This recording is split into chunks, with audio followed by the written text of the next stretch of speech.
एक जज के सगे दो भाई जो हैं वो अपने इलाके में जाके लोगों को मिलते हैं बहाने बहाने से और कहते हैं यार हमारा अपने भाई से कोई तल्लुक नहीं है। हालात तो यहाँ तक आ गए कि जो सगे भाई हैं वो कहते हैं लोगों को जाके कि हमारा अपने भाई से कोई राब्ता नहीं है और वो ठीक बंदा नहीं है।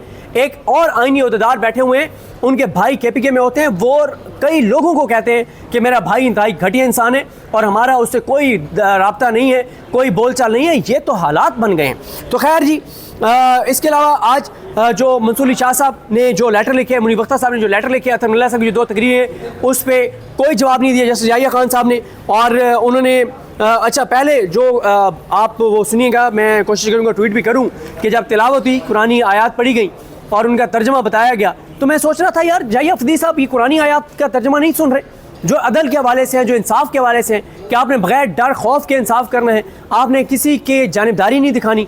आप मतलब कोई कुरानी आयात हम सुनते हैं, उनका तर्जमा सुनते हैं, काश हम सब उस पर अमल भी करने लग जाएं तो पाकिस्तान के आज ये हालात ना होते जो इस वक्त बन चुके हैं। इसके अलावा जी बाकी खैर तकारीर पे बाद में आएंगे, लेकिन असल बात यह है कि जिन सवालों के जवाब आज जानने के लिए हम भी आए थे, आप भी मुंतजिर थे, उन सवालों के जवाब नहीं दिए गए। पिछले 1 साल की जो कामयाबियां जैसे याहिया खान साहब ने गिनवाई हैं उनमें से एक भी कोई कामयाबी नहीं है। असल बात जो उनको सवालों के जवाब देने चाहिए थे वो ये देने चाहिए थे कि 26वीं आईनी तरमीम का केस लगाने का जब कमेटी ने फैसला कर दिया था कि 4 नवंबर को 26वीं आईनी तरमीम का केस फुल कोर्ट के सामने लगा दें, तो आप कौन होते हैं उनके फैसले के ऊपर जाके जजेस से राय लेने वाले? उनका एक कानूनी फैसला था, कमेटी का एक फैसला था और कमेटी का एक फैसला था और कमेटी के फैसले पे आप ये कह रहे हैं बाद में कि आपने जजेस से जाके उनके चैम्बर्स में ओपिनियन ली। आपने गैर आईनी गैर कानूनी आपने मिसकंडक्ट किया। आप उस कमेटी के फैसले पे अमल दरामद आपके ऊपर फर्ज था, आपने उसके ऊपर अमल दरामद नहीं किया। आपने 26वीं आईनी तरमीम का केस फुल कोर्ट के सामने लगने नहीं दिया। उन्होंने जवाब नहीं दिया इस बात का जो मैं जानना चाहता था कि जो 53 जज उन्होंने हाई कोर्ट से अंदर लगाए हैं इस यानी प्रो इमरान खान नहीं एंटी इमरान खान जर्नलिस्ट जो कोर्ट रिपोर्टिंग करते हैं उनके इंकशाफात मौजूद हैं कि ये जो जज लगे हैं करोड़ों रुपए दे के लगे पार्टी फंड के नाम के ऊपर, उसका कोई जवाब नहीं है। जो मंसूर अली शाह साहब ने कहा कि जब से आप चीफ बने तो आप प्रैक्टिस एंड प्रोसीजर कमेटी का इजलास नहीं करते, कोई जवाब नहीं है।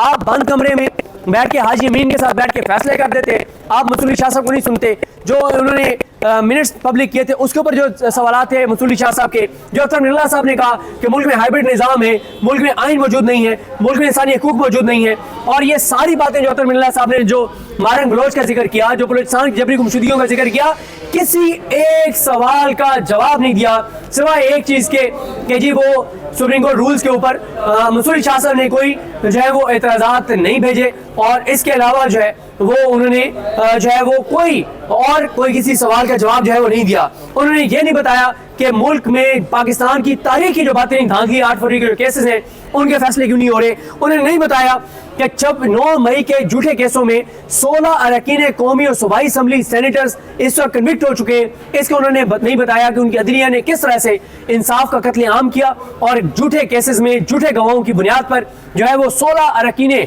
कौमी और सूबाई असम्बली और सेनेटर्स को जो है वो उन्होंने कन्विक्ट कर दिया। याहिया फदी साहब ने सवाल का जवाब नहीं दिया कि कैसे उनके दौर में जब से वो आए हैं तो बेगुनाह असीरान की जमानतें नहीं लग रही, उनको जमानतें नहीं मिल रही। इमरान खान जेल का उन्होंने जिक्र किया कि मैंने कमेटी बनाई। ये बताएं ना आप जो जेल में जो इमरान खान के साथ हो रहा है, जो बुशरा बीबी साहिबा के साथ हो रहा है, जो बेगुनाह असीरान के साथ हो रहा है, जो लोगों के साथ हो रहा है, और इसी तरह से ये भी बता देते कि आपकी लाई हुई पार्लियामेंट सुप्रीम कोर्ट की स्पोर्ट से चलने वाली पार्लियामेंट ने जिस तरह कानून साजे किए जिन्होंने पाकिस्तान को हिला के रख दिया है, और ये इसमें नहीं बताया जो सरफराज जोगर को ट्रांसफर करके आप लाए और आपने उसको चीफ जस्टिस बनवा दिया और 5 आज़ाद जजेस के लेटर पे आपने नहीं बताया कि आपने उसका क्या कर लिया है। मोहसिन अख्तर कियानी साहब, तारिक महमूद जहांगीरी साहब, बाबर सत्तार साहब, एजाज इसा खान साहब, समर रिफत इम्तियाज साहिबा, उनके हवाले से नहीं बताया। तो बहरहाल जी जज मोहम्मद अब्बास का भी जिक्र कर देते कि आप कह रहे हैं कि हम ये कर देंगे वो कर देंगे। जज अब्बास ने जो लेटर लिखे थे उसके ऊपर आपने क्या कर लिया है। तो बात यह है कि जबरी गुमशुदगियों पे आपने क्या कर लिया है। तो इसलिए बहरहाल जी चीफ जस्टिस पाकिस्तान, जिस तरह से मैंने शुरू किया था, अर्ज किया था कि परेशान होने की ज़रूरत है, घबराने की आपको ज़रूरत है कि चीफ जस्टिस पाकिस्तान इंतहाई मुतमईन है पिछले 1 साल में जो मुल्क के अंदर हुआ है। लेकिन 26 नवंबर इनके दौर में हुआ, 26 यानी तरमीम के तहत आए हैं, 26 यानी तरमीम का केस उन्होंने नहीं लगने दिया। लेकिन परेशानी की बात ज़रूर है घबराने की बात जरूर है, तशवीश की बात जरूर है, लेकिन नाउमीदी की बात नहीं है। ये इनकी तकरीर उम्मीद है पाकिस्तान के लोगों के लिए कि ये निज़ाम पूरा, उम्मीद इसलिए कि सबको नजर आ रहा है ना कि पूरा निज़ाम एक पेज पर है।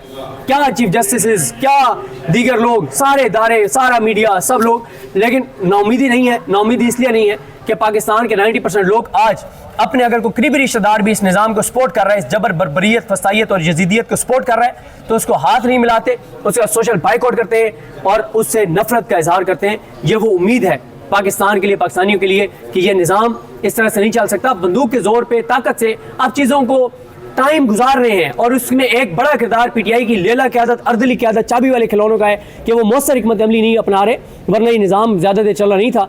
लेकिन खैर, बंदूक के ज़ोर पे जितनी देर ये निज़ाम आप घसीट सकते हैं घसीट लें। ये निज़ाम चल नहीं रहा, ये निज़ाम बैसाखियों पे आप इसको लेकर जा रहे हैं। इस निज़ाम की ब्रेन डेथ हो चुकी है, आप वेंटिलेटर पे इसकी इसकी कार्डियक एक्टिविटी कर रहे हैं, इसके इस निज़ाम ने जिंदा नहीं होना क्योंकि इसकी ब्रेन डेथ हो चुकी है। जल्द या बदेर इस वेंटिलेटर को हटाना होगा और जब आप हटाएंगे तो इसकी डेथ तो ऑलरेडी हो चुकी है, डिक्लेयर भी करनी पड़ेगी। बहरहाल जी, देखते हैं चीज़ें कैसे आगे बढ़ती हैं। मुझे अपनी दुआ में याद रखें। लगी हम सब कहानी नसरूं। अल्लाह हाफ़िज़।